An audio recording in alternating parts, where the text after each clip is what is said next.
Today, we're going to uncover the truth about seed oils.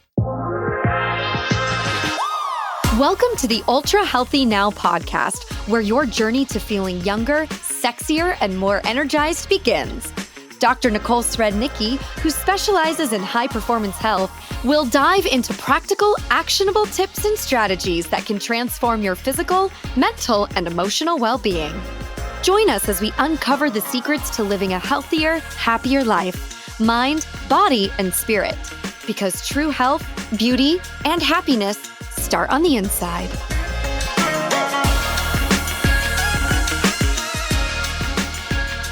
What if I told you that the heart healthy oil you've been using is one of the biggest drivers of inflammation in your body? What if your chronic fatigue, brain fog, or joint pain could be traced back to something as seemingly harmless as the oil in your salad dressing?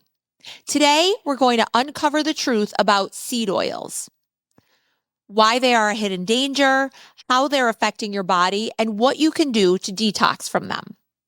Hello, and welcome to Ultra Healthy Now, the weekly podcast where we dive into the journey of maximizing your health potential. I'm your host, Dr. Nicole Srednicki, founder of Ultra Healthy Human, where we specialize in high-performance health for high-performance people. Imagine an entrepreneur named Alex. He's always on the move, juggling meetings, deadlines, and the stress of running a business. Does that sound familiar? Like many high achievers, he thrives on efficiency, quick meals, energy drinks, whatever keeps him going. But lately, he's been feeling sluggish, experiencing joint pain, and dealing with brain fog. Meanwhile, we have Sarah, a patient in her mid-40s, dealing with unexplained weight gain, hormonal imbalances, and persistent inflammation. What do they have in common? A diet high in seed oils. Seed oils are in nearly everything, from that heart-healthy salad dressing to the protein bars labeled natural. But are they really as dangerous as some claim? Or is this just another food scare? Today, we're going to cut through this noise.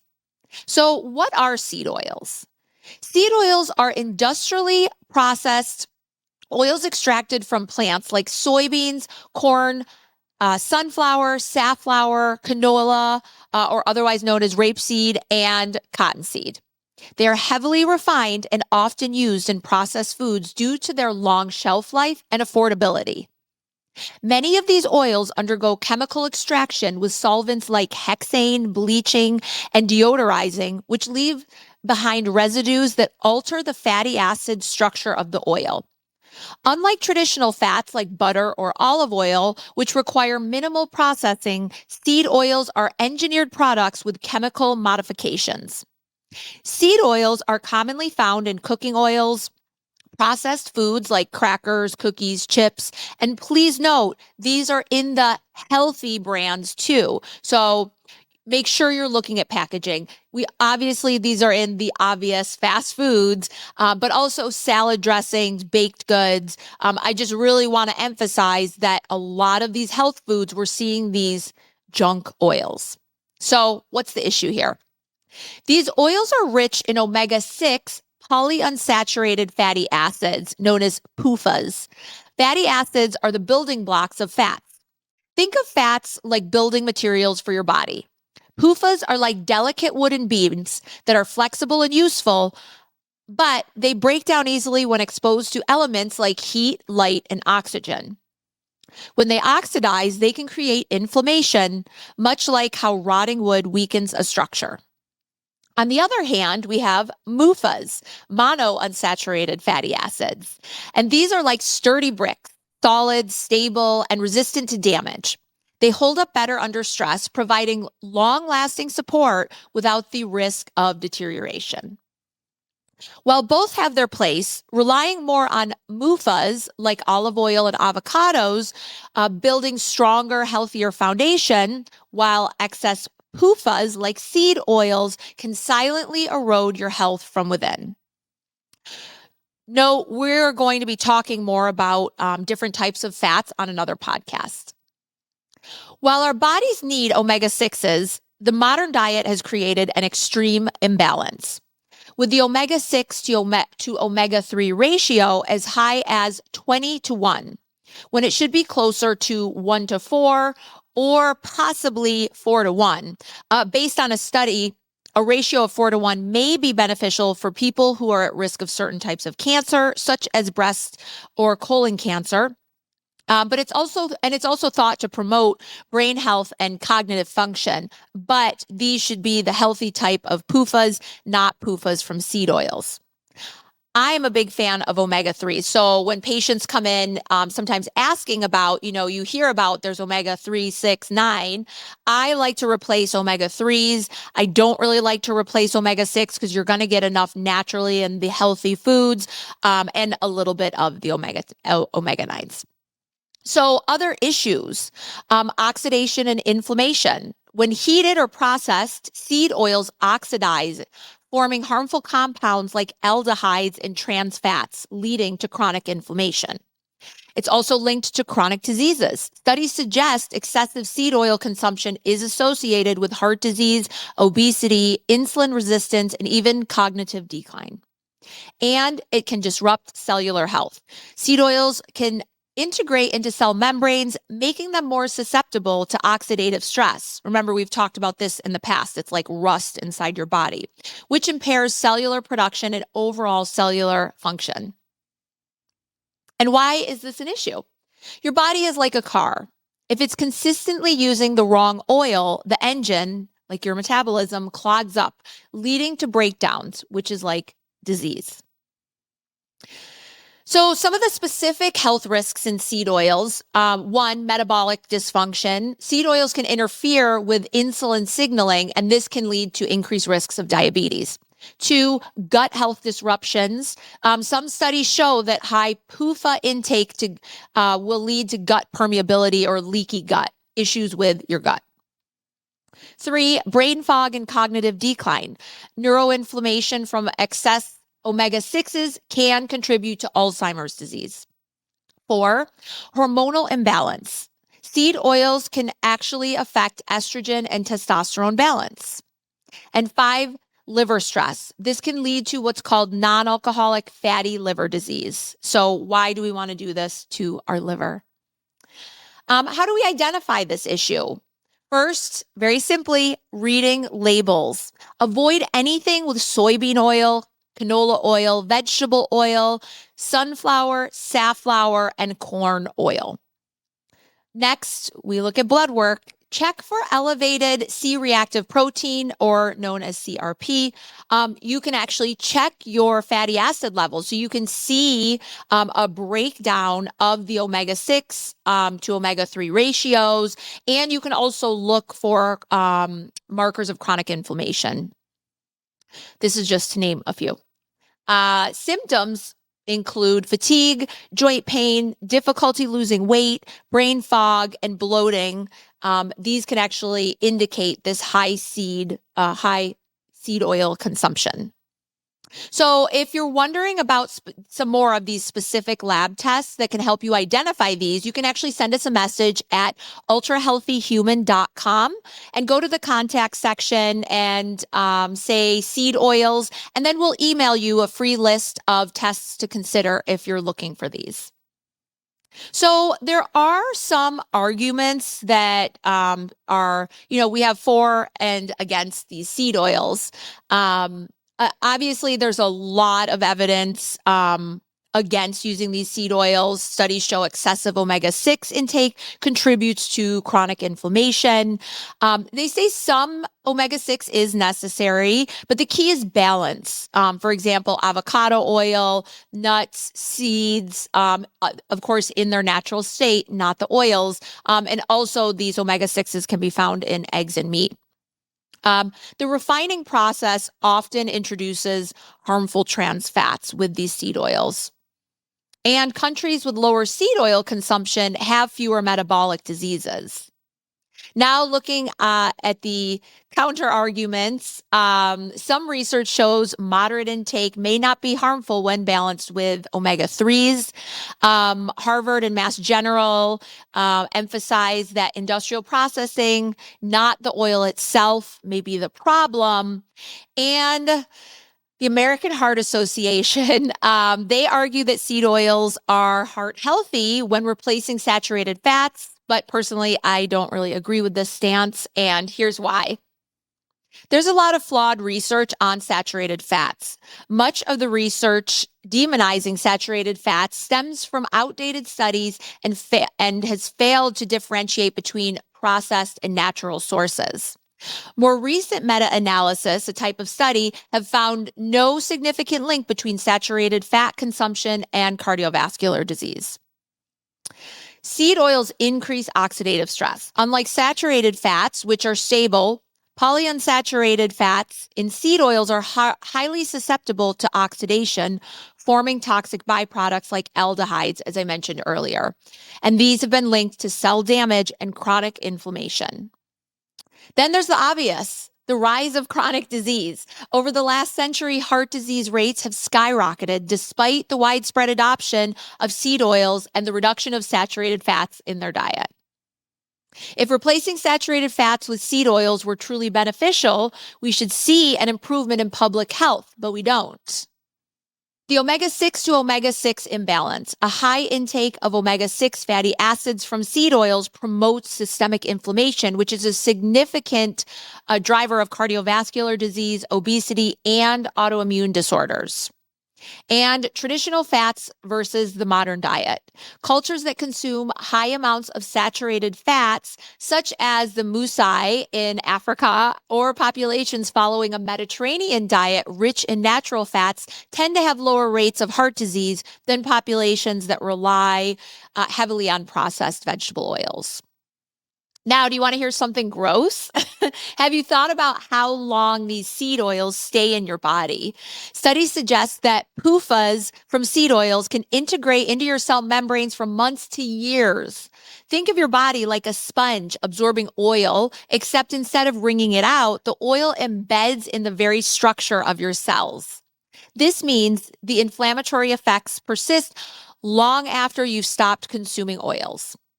Because these fats become part of the cellular structure, they influence inflammation, hormone function, and metabolism over time. Just like repainting a house with cheap, toxic paint will eventually cause structural damage, consistently fueling your body with unstable fats weakens your cells and promotes long-term inflammation. Replacing these harmful fats with stable, nutrient-rich alternatives is essential for restoring cellular integrity and overall health. A common question I get is avocado oil a seed oil? And the answer is no. Avocado oil is not considered a seed oil. It's extracted from the flesh of the avocado fruit, not from its seeds, making it distinct from other oils that are derived from seeds like corn, sunflower, or peanut oil. The same goes for olive oil, that it comes from the actual fruit part, not the seed. While some omega-6 oils are considered bad because consuming too much can lead to excessive inflammation due to their high concentration of omega-6 fatty acids, avocado oil is considered okay because it has a much more balanced ratio of omega-6 to omega-3 fatty acids, meaning it's less likely to promote inflammation when consumed in moderation. Additionally, avocado oil is primarily composed of MUFAs, which are considered those healthy fats. Now, if you're trying to understand now how do we detox from these seed oils, first, eliminate the processed foods. Cook with stable fats like olive oil, coconut oil, butter, or tallow. Increase omega-3s, so eating fatty fish, grass-fed meats, and chia and flax seeds. Antioxidant support. So consuming polyphenols like green tea, turmeric, and berries. Or if you don't have time to eat all of that and you want a supplement, I love our ultra healthy Ultra Vitality supplement, which includes turmeric, ginger, green tea, noni fruit, a lot of great antioxidant support. Then we have liver detoxification. Of course, I'm always talking about a good detox. So we have the 21-day ultra healthy detox or our new 10-day ultra healthy reset for those of you who don't want to dedicate 21 days. And these include things like milk thistle, reishi mushroom, and astragalus, which can all aid in detox. Next, you want to make sure you are exercising and sweating because this helps to metabolize those stored PUFAs faster and support mitochondrial function. Those are the little powerhouses inside of each of your cells that give us cellular energy. So things like CoQ10 and PQQ can help with that. So I just want to mention real quick RFK. He's been talking a lot about seed oils, and I appreciate that he's been shedding a lot of light on, what's going on in the pharmaceutical world and our whole healthcare system. But he has been speaking on the dangers of processed foods, including these seed oils, in relation to the rise of chronic disease. And he argues that large food corporations and regulatory agencies are often downplaying the risks associated with these oils, pushing them as healthy alternatives despite growing scientific evidence to the contrary. So I appreciate that he is bringing awareness to this topic. Always just be aware of your sources of where you're getting your health information. So on that note, we can talk a little bit about legislation and public policy. I find this really interesting. I love comparing our regulations in the US to other countries. Europe, we know, has stricter regulations on a lot of things, on trans fats and industrially refined oils. And some countries are actually phasing out high PUFA cooking oils. In Europe specifically, canola oil is banned in baby food. It's also banned in some countries due to the high levels of uric acid, which can be harmful to the heart. Cottonseed oil is also banned in some countries due to concerns about GMOs and pesticide residues. Sunflower oil also restricted in some countries due to the concerns about the use of reused or adulterated oil. And luckily, there's some advocacy groups that are pushing for clearer labeling and public health campaigns to educate consumers about the risks of excessive seed oil consumption. I can't emphasize enough, like getting used to looking at labels on things. When you're in restaurants, ask what kind of oil they use, or maybe request, depending what type of restaurant you're in, sometimes you can actually request, I want my food in this oil. If you get, a piece of grilled fish or something like that. I try to be aware of it and sometimes even seek out those restaurants. And now we're going to just talk about our take-home tips. We've gone over a lot of information today. I can't emphasize enough, read labels. Don't just look at the front of packaging because there's so much misleading information. You want to look at that ingredients list. So avoid those processed foods that are containing seed oils.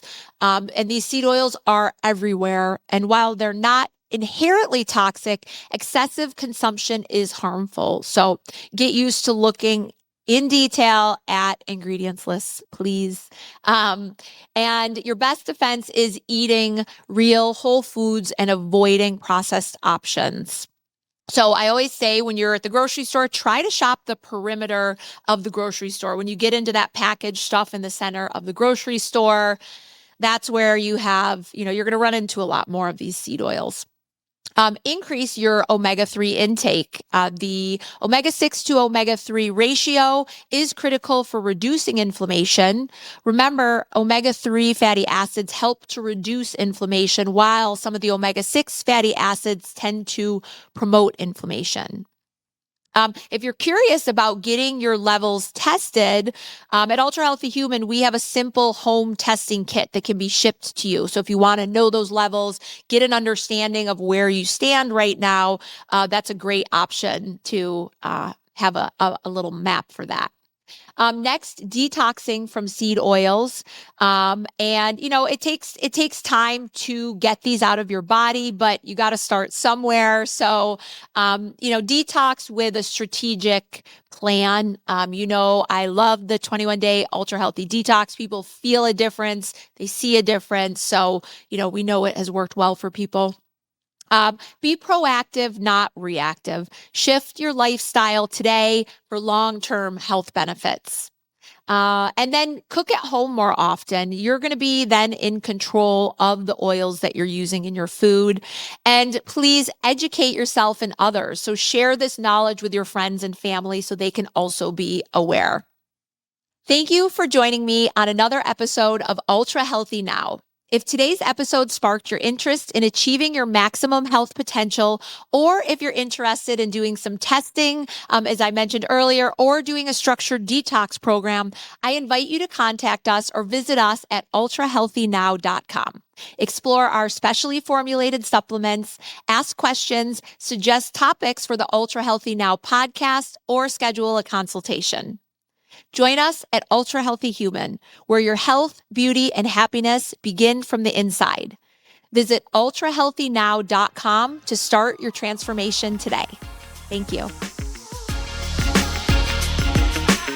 Thank you for tuning in to the Ultra Healthy Now podcast with Dr. Nicole Srednicki. To discover more, visit ultrahealthynow.com and jumpstart your wellness journey with our 21-day detox program, a total body reset, more energy, better focus, and weight reduction. Our carefully formulated, high-quality supplements will aid in a new level of wellness. Don't wait. Unleash the Ultra Healthy Human within you. At Ultra Healthy Human, Eastern and Western modalities are combined with cutting-edge technology to guide personalized health programs to help you tap into the limitless potential of your mind and body. Because true health, beauty, and happiness start from within.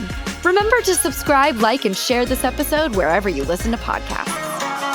And before we sign off, I want to make it crystal clear that the information presented here is for informational and entertainment purposes only. This episode should not be considered a substitute for professional medical advice, diagnosis, or treatment. And while we strive to provide accurate and up-to-date information, the content discussed in this podcast is based on general knowledge and research available at the time of recording. Medical knowledge and guidelines can evolve, and what we discussed may not always reflect the most current research or recommendations. If you have specific health concerns or questions, we strongly encourage you to consult with a qualified healthcare professional or medical specialist who can provide personalized advice tailored to your unique circumstances. Every individual's health situation is unique, and what works for one person may not be suitable for another.